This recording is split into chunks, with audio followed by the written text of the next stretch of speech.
Tô. Então, voltando aqui. Começamos hoje. Aqui, Brasil Colônia, nossa aula de hoje. Né? Nós vamos trabalhar período colonial. Né? Eu coloquei uma apostila com exercícios do Enem sobre escravidão. Tá? Tá lá no Google Classroom, tá bom? Depois pode Tá. acessar lá. Esses exercícios têm o gabarito e tem além do gabarito, né, da letra certa, tem também uma explicação,zinha, né? Porque é Você aquela letra. colocou agora? O senhor Oi? colocou agora? Já está lá no Google Classroom. Eu entrei lá, não apareceu, não. Na aula de história, não está, não? Não, Nem esse PowerPoint está também lá?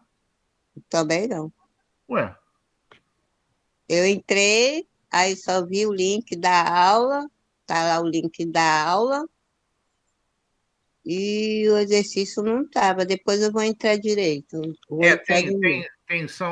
o link da aula está numa aba. Esse vem embaixo. Aí tem a outra que eu botei, Tá, esse PowerPoint e o exercício. Não é tá, na mesma aba do link, não. Tá? tá. Aí depois dá uma olhada lá, Depois eu vou porque lá para mim ver. está aparecendo. Para mim está Tá bom. aparecendo ele. Tudo Tá, bem? Então vamos lá. Vamos começar aqui.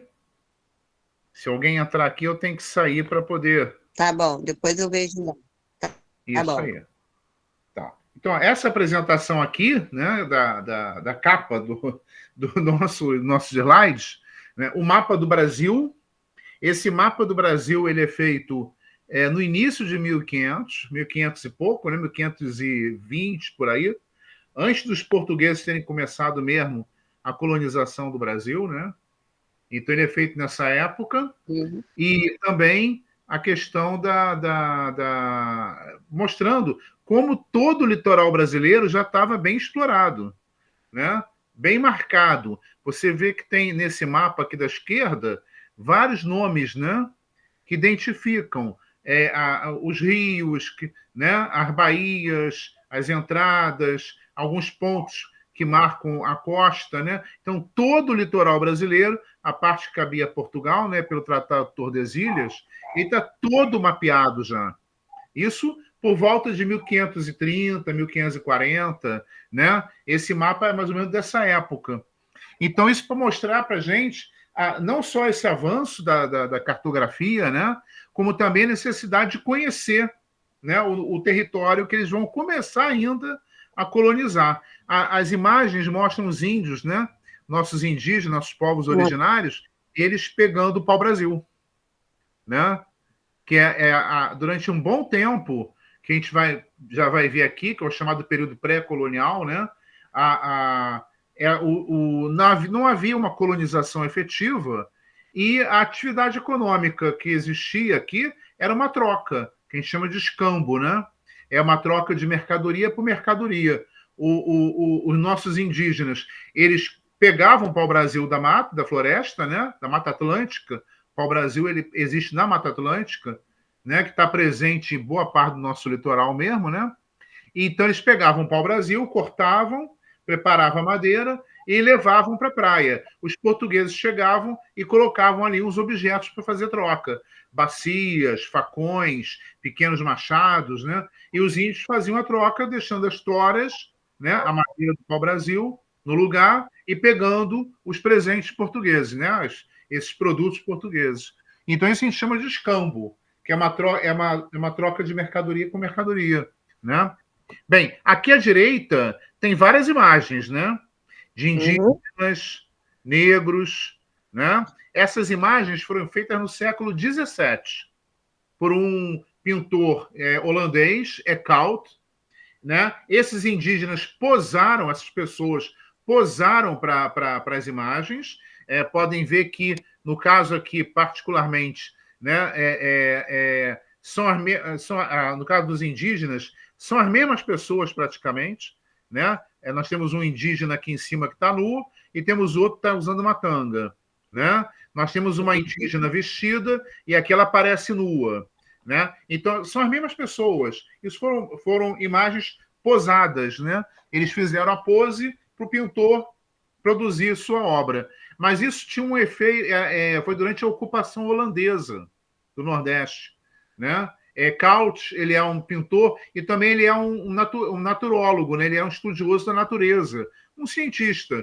Ele vem para o Brasil e vai pintar não só os tipos humanos, mas também ele vai pintar a paisagem, a natureza, né? A produção da cana-de-açúcar. Ele vai produzir dezenas de quadros, né? Durante a ocupação holandesa no Nordeste, principalmente o litoral de Pernambuco, onde eles ficaram mais, né, baseados, né? Então, ele vai fazer dezenas de quadros nesse sentido. E é a partir daí que esses quadros depois vão para a Holanda, né? E são expostos lá e vão causar digamos assim, esse interesse no Brasil, né? Esse interesse no Brasil. Então, isso que mostra uma questão de estudar e, ao mesmo tempo, também divulgar, né? A ocupação holandesa ela se preocupou muito em estudar a fauna, a flora, os tipos humanos que havia no litoral brasileiro, né? Durante a ocupação holandesa, que durou 25 anos, mais ou menos, né? Eles fizeram muito isso no litoral do Nordeste. Então, esses quadros aqui, essa sucessão de quadros de tipos humanos do Brasil, né, da região ali do litoral nordestino, Pernambuco, Paraíba, né, no século XVII, 1640, por aí mais ou menos. Tá? Então, prosseguindo aqui, duas imagens para a gente pensar, né, a colonização do Brasil. Nós vamos trabalhar hoje justamente o período que vai do início da colonização, né, até o fim da União Ibérica, e tem a ver com essa questão da ocupação holandesa, que a gente vai trabalhar aqui. Vamos lá, então. A expansão marítima ibérica, né? Enquanto a expansão marítima espanhola ela segue em direção ao oeste, né? Aqui está São Salvador, 1492, a chegada de Colombo. A expansão portuguesa é muito maior. Ela vem pelo litoral africano e ela segue depois para a Índia, né? Então, nós temos aqui, chegando ao litoral brasileiro, né?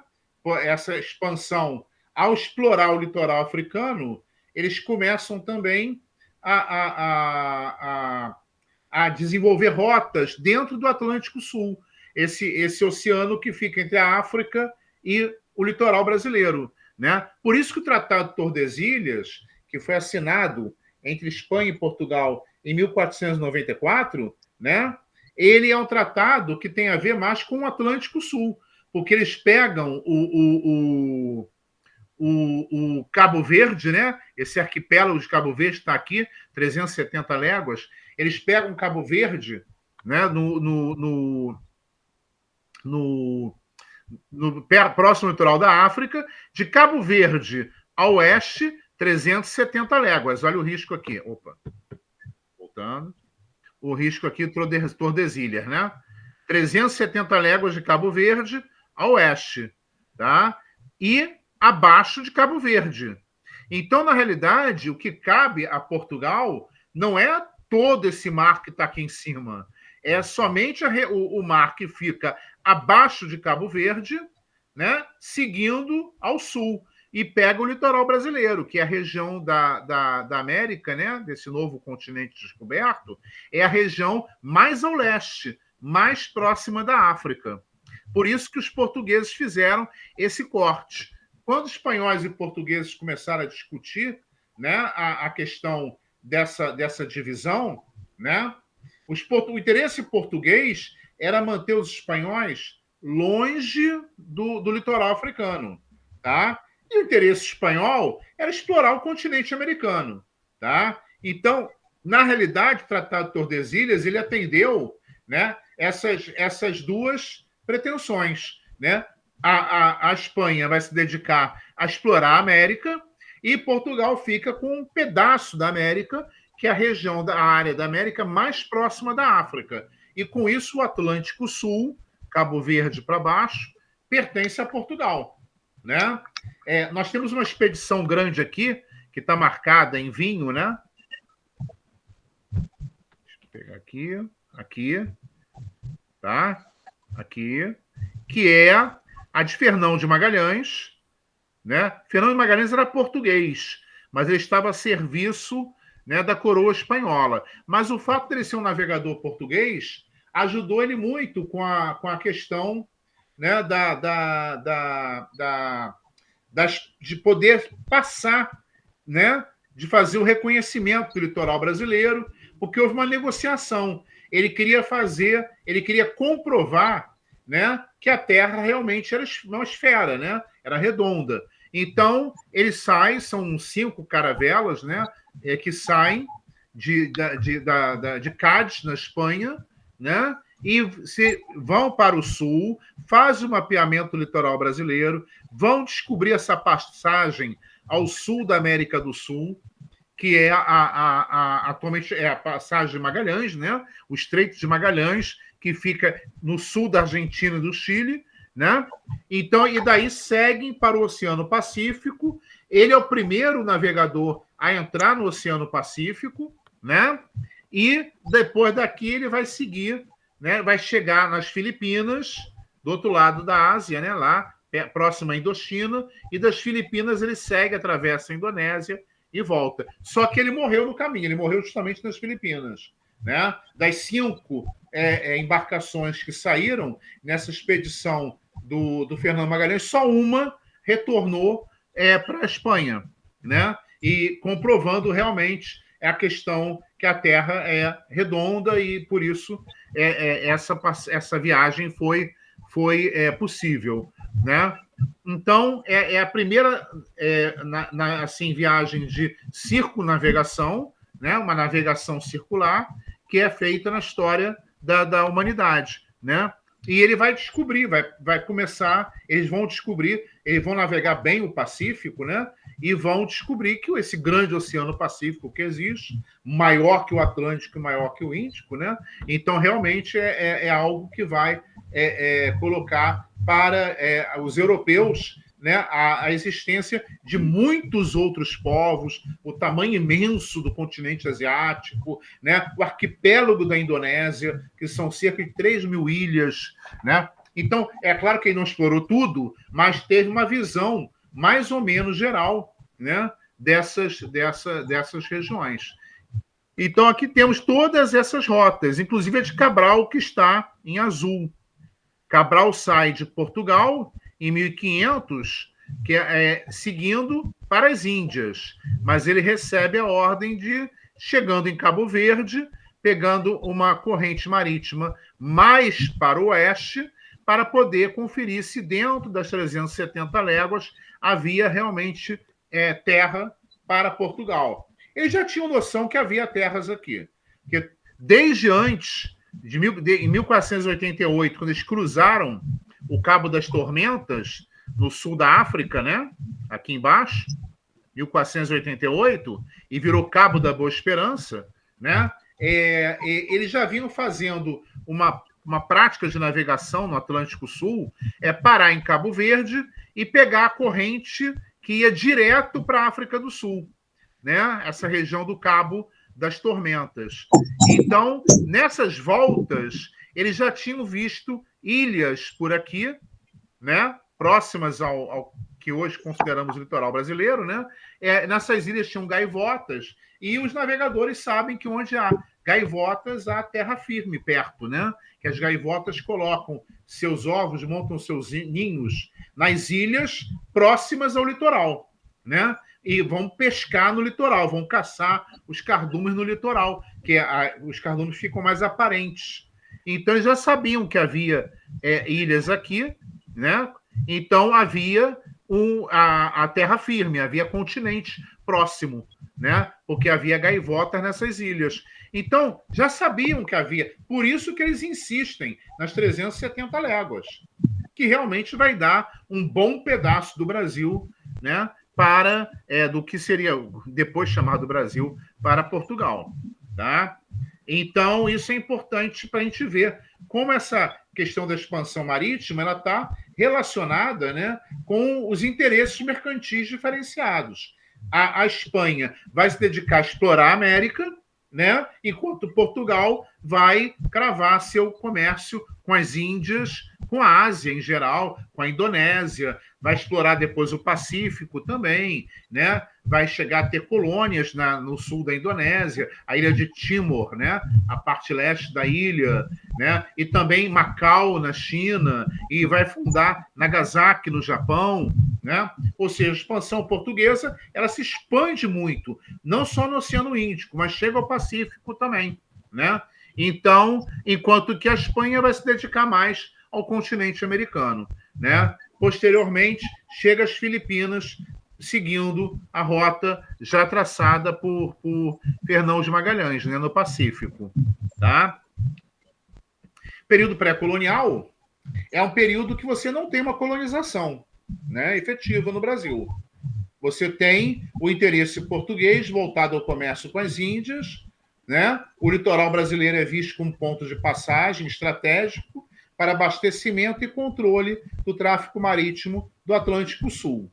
Então, os portugueses vinham para cá, paravam, principalmente Fernão de Noronha, né? Que é um arquipélago que não era habitado. Então, eles criaram ali uma primeira feitoria, e ali tinha água potável. Os navios vinham de Cabo Verde, paravam em Fernão de Noronha, se abasteciam. Aí depois foram chegando um pouquinho para o litoral, quando descobre a questão do pau-brasil, né? Aí começam a fazer a troca do pau-brasil com os indígenas. Mas os primeiros contatos com os indígenas, eles causaram muita apreensão aos portugueses por causa da antropofagia, né? O ritual indígena de devorar os prisioneiros, né, de guerra, os prisioneiros das tribos eram devorados, eram comidos pelos indígenas, né? Isso assustou muito os portugueses, porque havia muitos indígenas, essa população dos nossos nativos, né, nossos povos originários, ela é muito extensa. Fala de 4 a 6 milhões de nativos, né, entre Belém, do Pará, e Laguna, Santa Catarina, ou seja, quase todo o litoral brasileiro atual, né? Então, é a região que cabia a Portugal. Então, fala muito nisso, né? De 4 a 6 milhões, ou seja, é muita gente. Portugal, na época que começa a expansão marítima, né? Final do século XV, a expansão marítima mesmo, né? De chegar à Índia, né? A expansão marítima já vinha há muito tempo, né? Mas chegar à Índia, explorar o comércio, ao litoral africano, né? Final do século XV, Portugal não tinha 1 milhão de habitantes, né? Ou seja, vai se deparar com uma terra aqui onde havia de 4 a 6 milhões de indígenas vivendo no litoral, né? E essas tribos tinham esse ritual da antropofagia, de devorar os prisioneiros, né? Isso assusta muito os portugueses, que sabem que para desenvolver algo aqui no Brasil, né, uma atividade econômica, eles vão ter que travar uma guerra, né? Eles vão ter que fazer uma ocupação militar mesmo. E é isso que vai acabar acontecendo. Então, a primeira forma de contato é a questão do escambo, é a troca do pau-brasil, né? É a primeira forma de contato. Então, o que a gente vai ter aí, né, com o escambo, eles não ocupam a terra, até porque os indígenas não tinham interesse que eles ocupassem a terra, né? Eles fazem a troca com os portugueses. Mas, por exemplo, quando os portugueses constroem uma feitoria em terra firme, isso aconteceu, né, na região que hoje é o Rio Grande do Norte, mesmo chegando à região ali que é Pernambuco, até mesmo a Bahia, né, eles chegaram a fazer algumas feitorias. Essas feitorias, quando as embarcações se distanciavam, deixando ali 15, 20 homens por volta, elas eram atacadas pelos indígenas e destruídas. Os indígenas não queriam feitorias aqui. Por isso que a feitoria que mais durou, obviamente, foi a de Fernão de Noronha, que é um arquipélago com um certo distanciamento do nosso litoral, não muito, mas tem um certo distanciamento, e não era habitado. Então, ali que eles puderam realmente se colocar, né? mas as que foram construídas no litoral, né, elas foram destruídas. Tá? Então, isso é uma coisa importante. Tem, mas não fica só nisso. Por quê? Porque há vários casos de naufrágios no litoral brasileiro. Esses naufrágios geralmente terminam em tragédia para os portugueses, que a população ou morre no naufrágio ou é atacada e devorada pelos indígenas, mas há alguns casos, né, na região que depois foi fundada Salvador, e mais ao sul, a região que foi fundada São Vicente, né, de portugueses que conseguiram estabelecer uma relação com os indígenas. Né? Na região da Bahia, por exemplo, Salvador, você tem o caso do Diogo Álvares dos Santos, conhecido como Caramuru. Né? Houve um naufrágio, ele e alguns companheiros conseguiram se salvar em pequenos barcos, né? Que estavam dentro da caravela, conseguiram se salvar, levaram a parte da mercadoria para a praia, ficaram na praia, foram cercados pelos indígenas, e se lembrou que dentro das caixas havia um arcabuz, né? Ele municiou o arcabuz, com um estouro imenso, os indígenas correram de volta para a mata e chamaram ele de Caramuru, Deus do trovão, Deus do fogo, coisa que seja nesse sentido. Com isso, ele foi poupado e seus companheiros também. E eles puderam estabelecer ali, né, uma convivência com esses indígenas, né, casaram com as indígenas, se missionaram com as indígenas e geraram uma primeira ocupação, né? Uma primeira ocupação. O mesmo vai acontecer também na região que depois é fundada São Vicente. E por isso que São Vicente, em 1532, é a primeira vila a ser fundada no Brasil. Né? Porque já havia ali, né, alguns náufragos que se miscigenaram com os indígenas, estavam vivendo com eles, então ficou relativamente fácil fundar a vila de São Vicente. Mais à frente, na região de Salvador, Recôncavo, Baiano, né, a gente vai ter a mesma relação. Né? Já tinha ali uma convivência de indígenas nativos brasileiros com, né, os portugueses que naufragaram e se miscigenaram com eles. Né? Então, ali foi escolhido para ser a capital do Brasil, em 1545. Né? São Vicente foi fundado em 1532. Então, a gente vê que essa ocupação ela vai começar bem devagar. Né? A outra ocupação que acontece nesse período, a partir de 1530, quando começa a colonização do Brasil, é a do litoral de Pernambuco. E aí vamos ver por quê. Que tem a ver com a questão das capitanias militárias. Aqui temos duas imagens, né, de rituais indígenas, uma dança da guerra à direita, é um quadro também pintado durante a ocupação holandesa. Você pode ver que tem até um indígena olhando. Na verdade, é uma posada, eles fazem um posado de dança, de caracterização de uma dança de guerra, até com o corpo pintado de vermelho. E, do outro lado, temos uma gravura, né, que foi feita após a volta do Hans Staden, esse barbudo que está aqui em cima, né, e foi feito prisioneiro dos indígenas.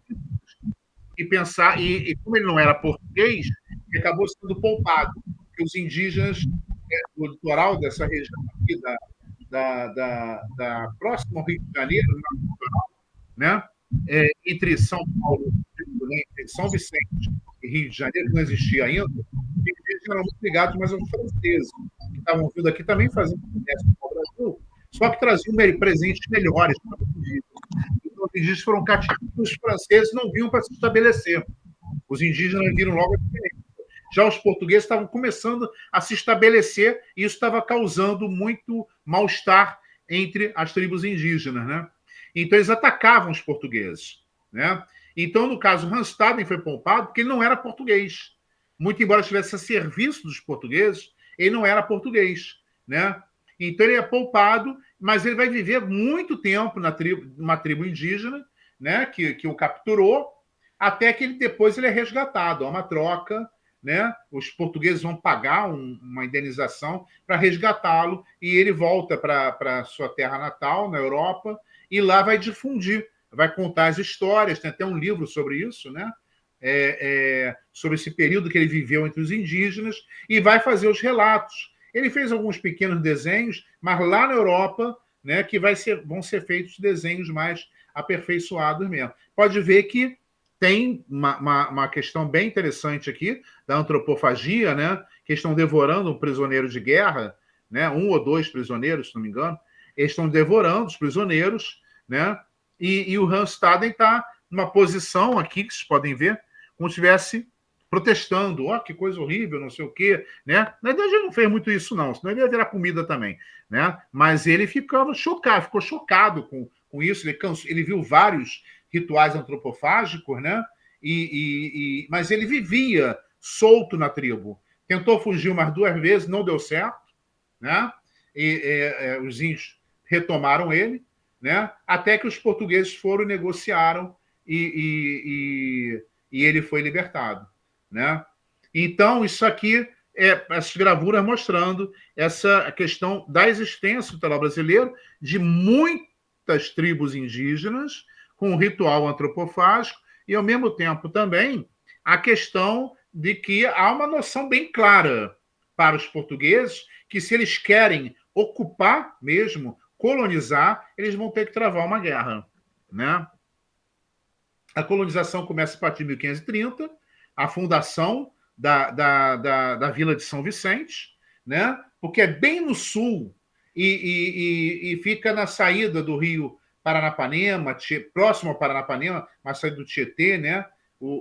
Então, daí o acesso à bacia, que depois foi batizada de Bacia do Prata, porque dava acesso a regiões de prata da América espanhola, a região da Bolívia, Peru, né? Então, essa bacia do Prata, que é o rio Paraná, que sai do Brasil, se encontra com Paraguai e Uruguai, formando o chamado Rio da Prata, mas ela sobe também pelo Paraguai, né, e chega à Bolívia. Então, essa bacia do Prata foi batizada assim porque era por ali que portugueses, espanhóis e até mesmo ingleses, franceses, eles faziam o contrabando da prata, né? Muitos aventureiros desviavam a prata, né, para essa região e dali faziam o contrabando da prata. Por isso foi batizado de Rio da Prata, Bacia do Prata, né? Então, São Vicente, quando é fundado com vistas a essa América espanhola. A proximidade da região de São Vicente, São Paulo, com a América Espanhola, ela é bem, bem próxima mesmo, né? E o acesso pelos rios fica muito fácil. Por isso que os paulistas, mais à frente, vão desenvolver as chamadas bandeiras, essas expedições que vão para o interior, né? Para capturar indígenas, mas também para buscar rotas de contrabando, né?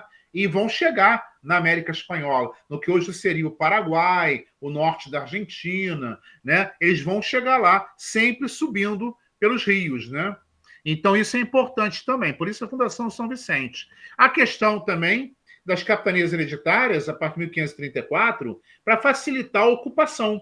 Portugal não tinha recursos, nem recursos financeiros, nem gente para colonizar o Brasil, né? Então, o que vai ser adotado, né, pelo conselho do rei, o rei, eles vão dividir, né, o território brasileiro em 14 capitanias e são doadas, entregues para donatários, né, aqueles que recebem, que são homens ricos, homens de posse, nobres ou grandes comerciantes, né? O que foi entregue para nobre não foi muito à frente, não. Não tinha interesse, sair de Portugal, do seu conforto, vir para cá, é muito custo. Agora, o que foi entregue para grandes comerciantes, aí sim, o caso de Pernambuco, particularmente, prosperou, né? Então, nesse caso, Duarte Coelho, quem recebeu Pernambuco, capitania de Pernambuco, e ele vai trazer para o Brasil, né, trazer para Pernambuco, o litoral pernambucano, né, o cultivo da cana-de-açúcar, que já se desenvolvia em algumas ilhas de Portugal, arquipélago dos Açores, Arquipélago da Madeira, Arquipélago de Cabo Verde, mas no litoral de Pernambuco, quase todo o Nordeste, né? Da região que vai do Ceará até Alagoas, tá? É um solo bem apropriado ao cultivo da cana-de-açúcar, né? Esse solo ele é meio argiloso, ele tem a água fica muito próxima, né, do solo mesmo, da parte de cima do solo, né? As raízes da cana-de-açúcar elas são muito fininhas e pequenas, então ela precisa de um solo que a água fique bem próxima e não lá no fundo, né? Então ali era bem próprio para o cultivo da cana-de-açúcar. Por isso que a cana-de-açúcar vai se expandir. Ela vai chegar rapidamente até o litoral do Ceará, até o litoral do Sergipe, inclusive, depois desce um pouquinho para a Bahia, vai chegar até o norte fluminense, né? A região do Rio de Janeiro, do norte fluminense, região de Campos, né? Norte fluminense, né? Mas o centro principal dessa produção de açúcar vai ser realmente Pernambuco, Paraíba, um pouco Rio Grande do Norte, um pouco Ceará também e um pouco Alagoas. Né? Esse que vai ser o grande centro, Pernambuco, Paraíba e as áreas próximas ao litoral de Pernambuco, Paraíba. Né? E vai ser a área que os holandeses vão invadir depois. Né? Porque nessa implantação dessa economia açucareira, a gente vai ver aqui, os holandeses têm uma participação muito importante. Vamos entender por que eles vão ter essa participação. Ora, as capitanias hereditárias são dois documentos, foral e carta de doação. O foral é uma lei, foro, né? É uma lei que estabelece direitos e deveres, o que pode ser feito, o que o donatário pode fazer, o que ele não pode fazer, né? A questão da catequese, abrir caminho para a Igreja Católica, a questão de pagar os impostos, de proteger a terra, né? Por isso que muitos não vinham para cá. É muito custo, ainda tem que enfrentar as nossas populações nativas, né? E a carta de doação é o documento que doa. Olha, isso aqui é seu. Esse território aqui, XX, de lá até lá, é seu, né? Olha, poucas capitanias foram ocupadas, né? São Vicente já estava ocupada. No caso, Pernambuco, Paraíba se desenvolveram mais por causa do açúcar, né? E as outras ficaram muito assim precárias, né? Sem ocupação. Algumas foram atacadas, o pessoal se estabelecia e acabava sendo atacado, né? Então, pelos indígenas, nossos nativos, né? Então ficou difícil isso, né? Então, esse tipo de ocupação, o pessoal fala, as capitanias hereditárias não deram certo. Depende, né? Depende do que você considera dar certo, né? Para os indígenas foi ótimo, porque a maior parte delas fracassou. Mas para os portugueses dá certo em um certo sentido. Mostra para eles que para ocupar o litoral brasileiro, né, eles têm que ter uma atividade econômica que possibilite a ocupação e gere, né, um retorno. E o açúcar foi essa atividade econômica. Né? No caso de São Vicente, se desenvolveu em São Vicente também uma certa lavoura de cana-de-açúcar, mas muito precária, muito pequena, né? E é muito mais o contato de São Vicente com a América Espanhola o fato de irem para o interior cada vez mais, logo vão fundar São Paulo, né? São Paulo é fundada em 1554, 22 anos após São Vicente. São Paulo é bem no alto, no Planalto, né? Piratininga, né? Então, ali que vai ser fundado São Paulo. Então, nesse caso, o que a gente tem aí é mostrar como certas atividades vão dominar. Então, nós temos aqui, ó, relativo sucesso de Pernambuco e São Vicente, por causa do açúcar, e no Pernambuco e São Vicente, por causa da proximidade com a América Espanhola, né? Essa região compreendida entre Ceará e Alagoas foi conhecida como a Nova Lusitânia. Né? O interesse de outros países porque a economia açucareira ela começa a gerar muita riqueza. Né?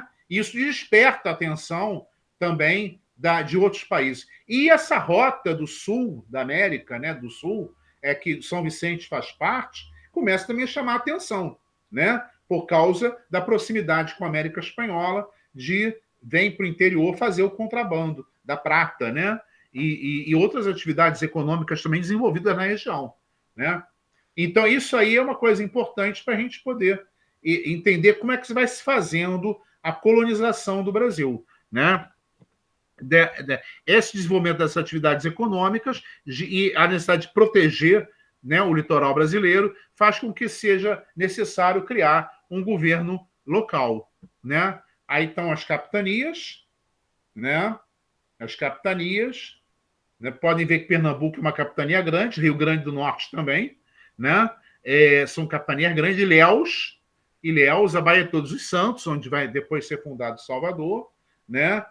São Tomé, Espírito Santo, São Tomé pega mais Rio de Janeiro, São Vicente, Santo Amaro, né? São Vicente tem duas ali, porque na verdade é a saída do Tietê e a saída do Paranapanema mais abaixo. E Santana lá embaixo, já a segunda São Vicente já seria mais o litoral do Paraná, né? E lá embaixo Santana é o pontinha do litoral de Santa Catarina, né? Que coube o Brasil na época, né? A Espanha fica com todo o resto do outro lado, né? Então a gente tem aqui uma parte das capitanias fracassaram, não foram à frente, né?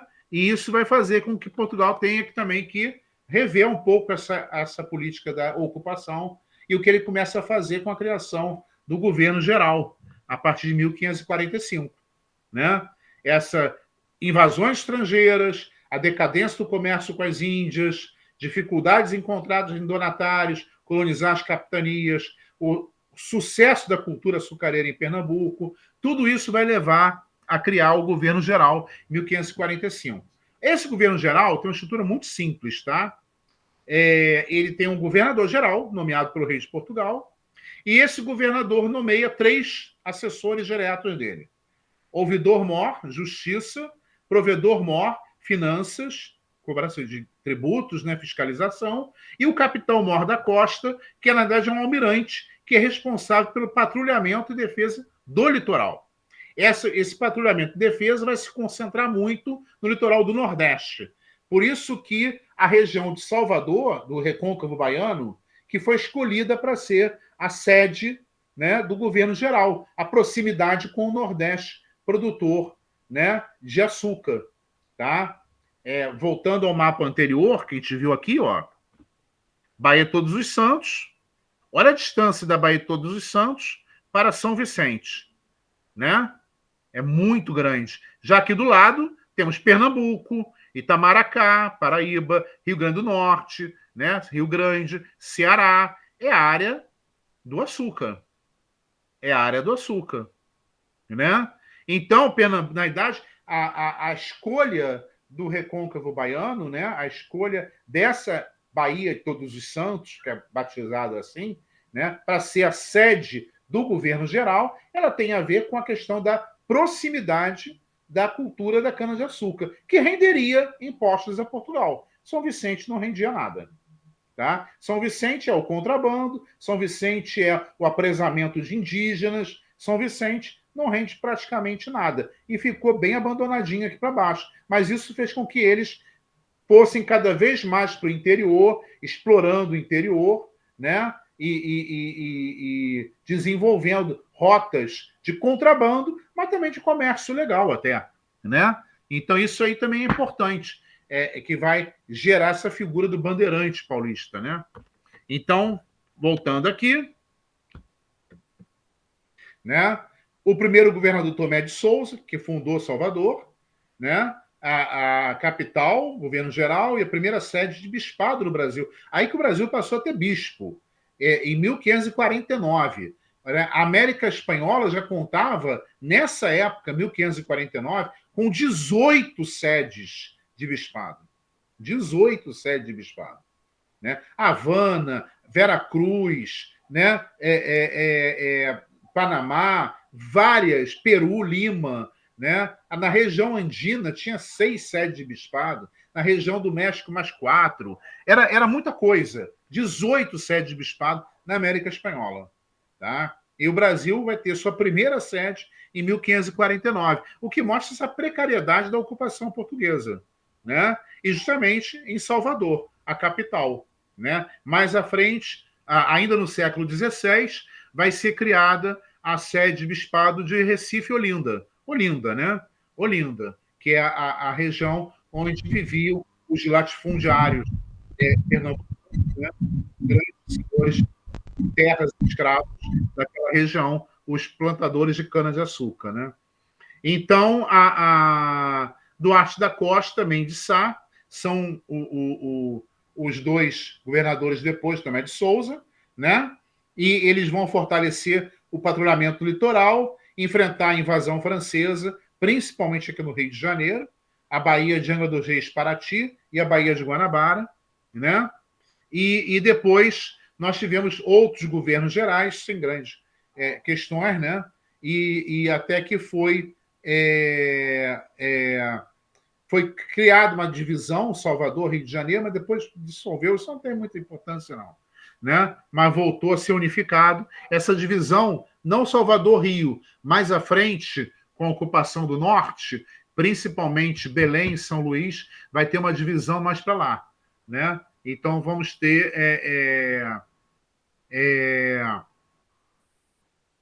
a questão de dividir outra vez administrativamente o Brasil, né?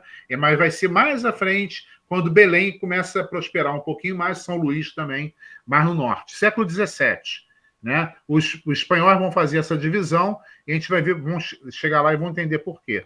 E os portugueses depois mantêm durante muito tempo. Tá? Então está aqui, né? Esse governo geral, atribuição, fiscalizar a produção açucareira, claro, para recolher tributos, patrulhar o litoral, auxiliar os donatários, né? Na ocupação e colonização das capitanias, né? E dessas tarefas, patrulhar o litoral, fiscalizar a produção açucareira, tudo bem. Agora, auxiliar o donatário na ocupação e colonização não foi muito bom, não. Não desenvolveu tanto assim, não. Eles ficaram mais ali em cima do açúcar mesmo, né? Então, as províncias mais ao sul, né, abaixo de Salvador, essas capitanias mais ao sul, elas tiveram que se virar por conta própria. Mesmo o Rio de Janeiro. Rio de Janeiro é uma história à parte, né? Porque a cidade é fundada em 1565, né? Ela é fundada para poder combater os franceses, que estavam na Baía de Guanabara. Tinham se estabelecido aqui. Né? Principalmente no que é a Ilha do Governador, né? E ilhas próximas da Bahia. Os franceses ficavam nas ilhas, né?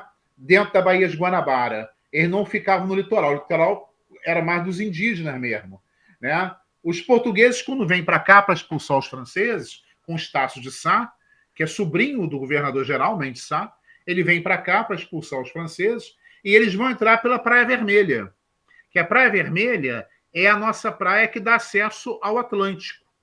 E ela fica do lado da entrada da Baía de Guanabara. Então, eles vão entrar pela Praia Vermelha, entrar um pouquinho, indo em direção que hoje é Botafogo, né? E ali, entre o Morro Cara de Cão e o Pão de Açúcar, né? Que fica na Praia Vermelha, praticamente, eles vão fundar a cidade do Rio de Janeiro, São Sebastião do Rio de Janeiro, em homenagem ao rei de Portugal, né? Que era Sebastião. Então, eles fundam essa cidade, São Sebastião do Rio de Janeiro, em 1º de março de 1565, estabelecem ali, né, uma fortificação, né, e dali vão começar a combater, né, não só os franceses, que estavam na Baía de Guanabara, mas os indígenas que eram aliados a ele. Olha, a maior parte dos indígenas que habitavam a Baía de Guanabara eram aliados aos franceses, né, que os franceses não estavam tomando a terra deles, por enquanto, né? Não estavam tomando a terra deles. Estavam ficando nas ilhas, dentro da Bahia, e negociavam com os indígenas. Os indígenas eram um bom negócio, né? Enquanto que os portugueses estavam entrando, tomando as terras. Né? Já havia relatos do Sul, São Vicente, São Paulo já tinha sido fundado, né? Essa expansão também na região de Salvador, que quando os portugueses entraram em Salvador, para fundar Salvador, eles se aproveitaram que ali havia o Caramuru, né? E tribos indígenas aliadas a ele. Mas havia muitas tribos, o Recôncavo Baiano é uma região muito rica, né? Em água, natureza, tudo, né? Ilhas. Então, eles tiveram que enfrentar as tribos que não eram aliadas ao Caramuru. Né? E com isso foram derrotando essas tribos, expulsando para o interior, e essas notícias chegavam, né, às tribos mais ao sul, porque havia um grande contato dessas tribos entre si. Eles faziam não só guerras entre si, mas comércio também, trocas, né? Então, essas notícias chegavam mais ao sul. Eles já sabiam como os portugueses estavam agindo. E assim vão agir no Rio de Janeiro, e assim já estavam agindo também em São Vicente, São Paulo. Né?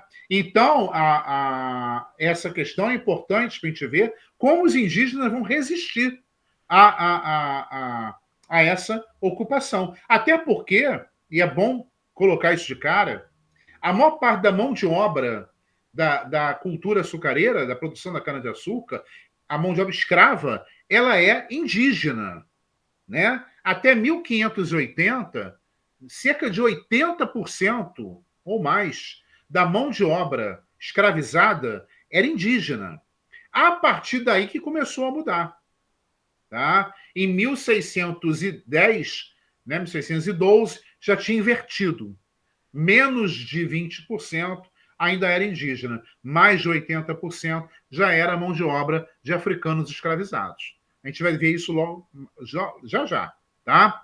Mas então, os indígenas tinham a noção disso, da escravização, da violência, da ocupação de suas terras. Então, eles resistiam. Por isso que a maior parte das tribos que existiam na Baía de Guanabara, eles se aliaram com os franceses, né? E não com os portugueses. Eles enfrentaram os portugueses numa guerra que foi daqui do litoral do Rio de Janeiro, Baía de Guanabara, região de Niterói, ela vai entrando, subindo em direção ao que hoje é Macaé, né? Pela região dos lagos toda, e ela desce em direção a São Vicente. Né? Essa região toda que vem da Baía de São Vicente, no litoral de São Paulo, até o que hoje seria Macaé, todo esse litoral, as tribos indígenas se uniram para enfrentar os portugueses, a chamada Confederação dos Tamoios, como eram chamados os tupis que viviam aqui nessa região. Então, eles se unem para enfrentar os portugueses. Então, são dezenas de milhares de indígenas lutando contra os portugueses, que não tem o apoio das tribos indígenas aos portugueses aqui é muito pouco. Né? Tanto aqui como São Vicente tinha um pouco mais, né? Pela ocupação já vinha de um tempo, né? E nessa época já tinha mais de 30 anos de ocupação, e também os náufragos ali já tinham feito um trabalho anterior, mas a região do litoral do Rio de Janeiro, eles são majoritariamente contrários aos portugueses, e se unem contra os portugueses. Então foi uma guerra que durou muito tempo, tá? Aqui no Rio de Janeiro, o Estácio de Sá morre logo depois da fundação da cidade, um ano depois da fundação da cidade, né? Ele que é o primeiro governador geral aqui do Rio de Janeiro, né? Ele morre, levou uma fechada no olho, que gangrenou, né?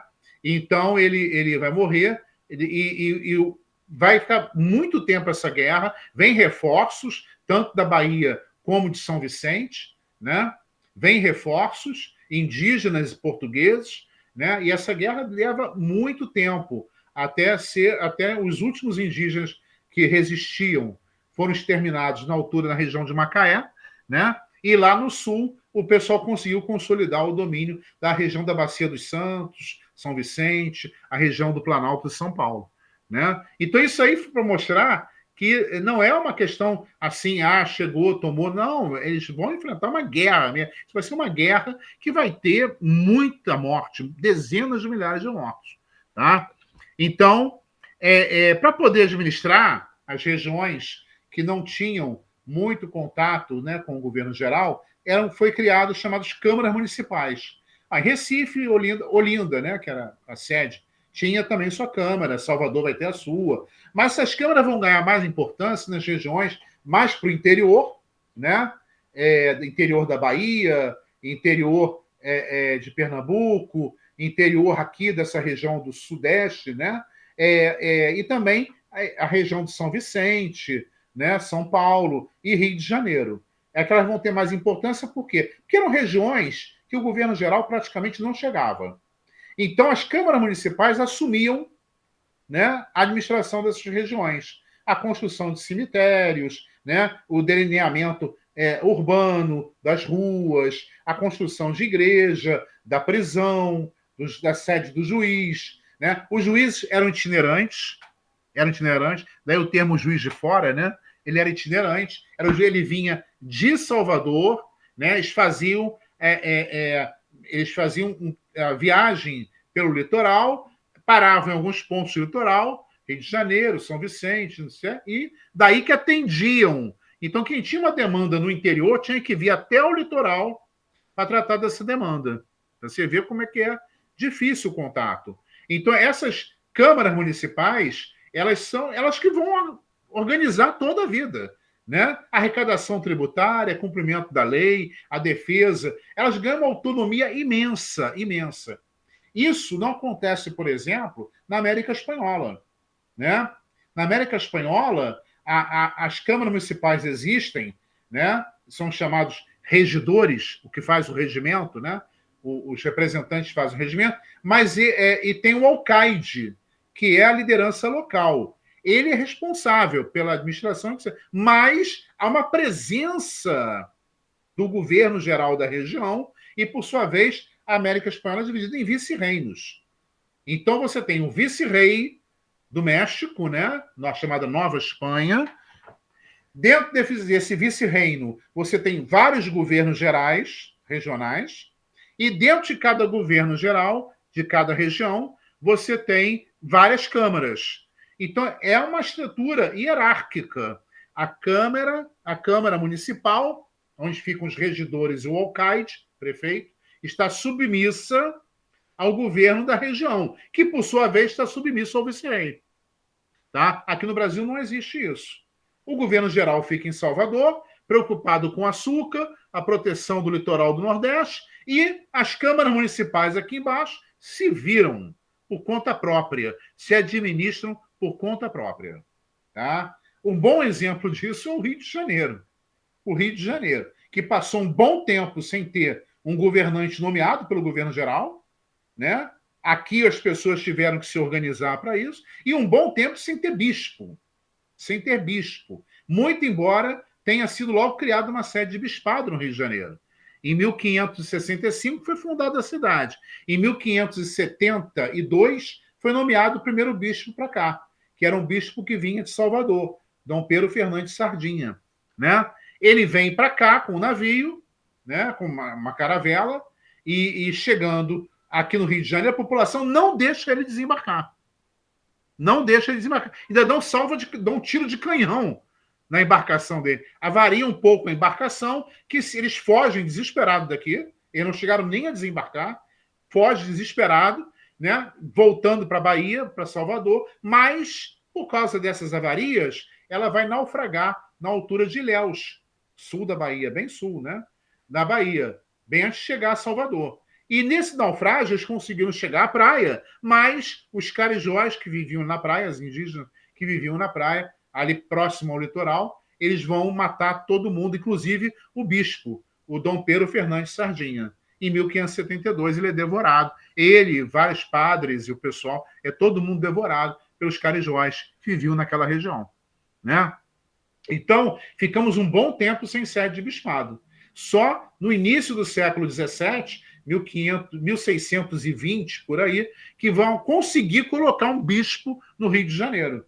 Então, vocês veem, isso para a gente ter uma ideia de como era importante a Câmara, porque ela assume a tarefa de não só organizar, como também de colonizar. Né? E para isso é importantíssimo o contato com as tribos indígenas locais. Né? É importantíssimo o contato. Essa colonização do Sudeste, do Espírito Santo para baixo, ela é uma colonização relativamente de pessoas que não têm tantos recursos assim. Tá? Elas vêm para cá para viver de pequenas e médias propriedades rurais, as sermarias, né? Não eram tão grandes. O Rio de Janeiro é uma região de muitos pântanos e morro, né? Então as propriedades não eram tão grandes assim, tá? E a partir daí que eles começam a fazer a colonização, ou seja, muito longe né, daquele glamour, daquela riqueza, ostentação em torno de Recife e Olinda. Muito longe disso. Né? E também de Salvador, que era a sede do governo e tinha uma economia muito pujante também na região do Recôncavo. Né? Então, muito longe disso aí. Tá? Então, isso é importante para a gente ter essa visão dessa ocupação. Tá? Então, prosseguindo aqui, olha aqui o mapa da Baía de Guanabara, na época da ocupação, né? Em vermelho, nós temos onde os franceses ocuparam, podem ver as ilhas estão em vermelho, tem uma parte aqui de Niterói também, né? Aí depois você entra, Ô, professor, vem da Praia Vermelha. ô, professor, não está aparecendo o mapa aqui para mim, não. Não? Não apareceu, não? Não. Ué, passei aqui. É no governo geral, você está vendo? Oi? 1500. O De texto? 1500 a 1508. Só esse que está aparecendo. Ah, só o primeiro que apareceu? Aham. Gente, então tá errado isso aqui. Peraí, eu vou sair daqui. Tá, vamos lá. Você viu esse mapa aqui das capitanias? Não, porque não apareceu.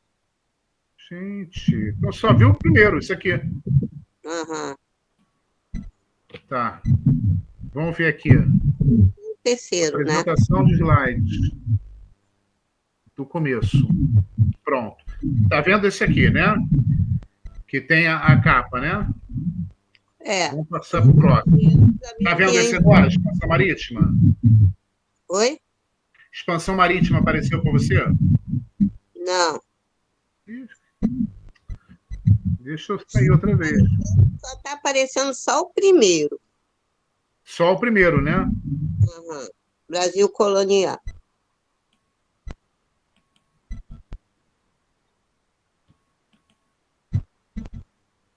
Tá bom, já vi aqui.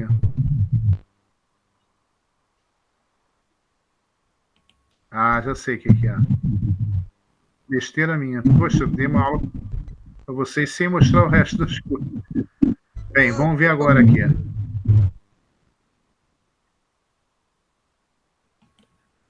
Pronto. Agora eu vou passar o segundo slide. Expansão marítima ibérica, estão vendo? Não está aparecendo. Não apareceu? Não. Não. Gente, Só está no primeiro.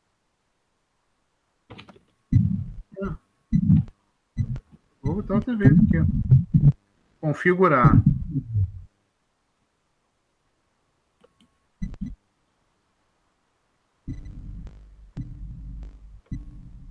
Tá.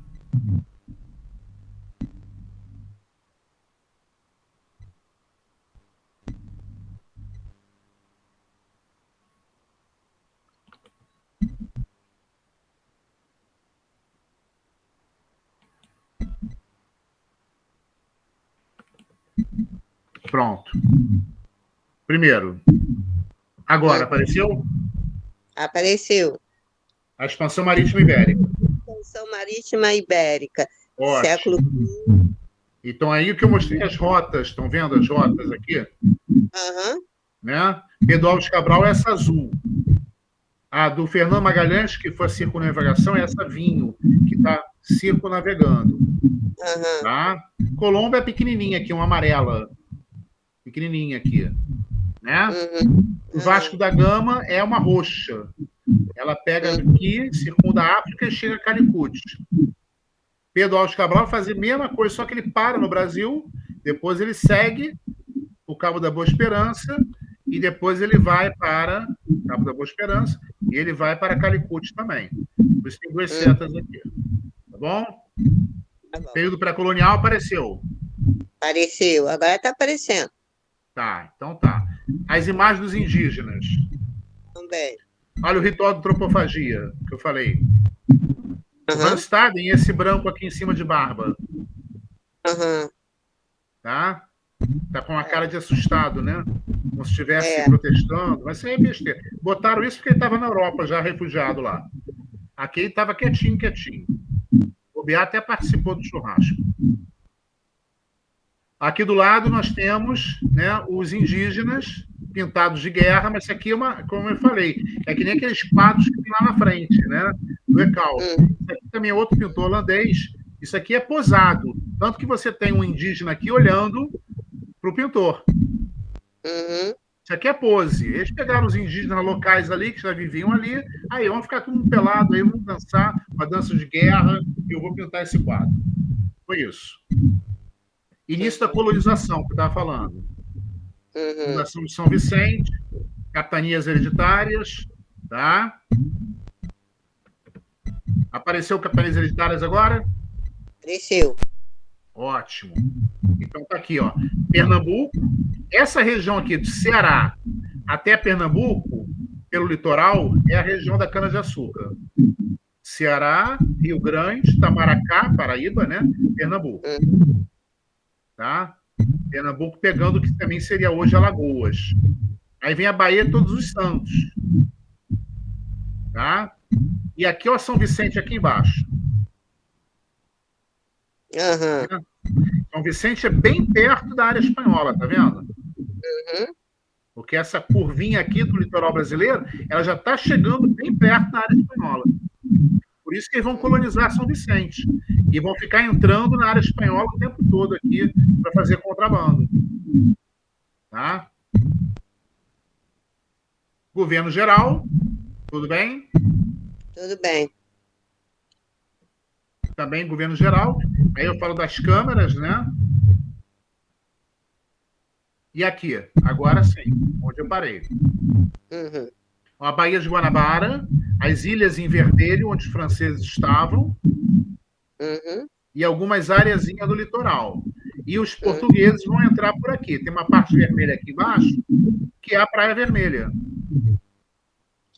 É perto da entrada da Baía de Guanabara. Eles vão entrar aqui. É aqui que eles vão se estabelecer.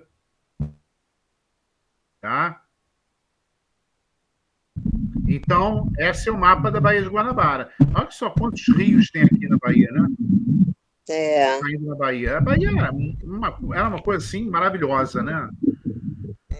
Todos esses rios que nós conhecemos aí, Andaraí, Maracanã, tudo, Jacaré, tudo saía na Baía de Guanabara.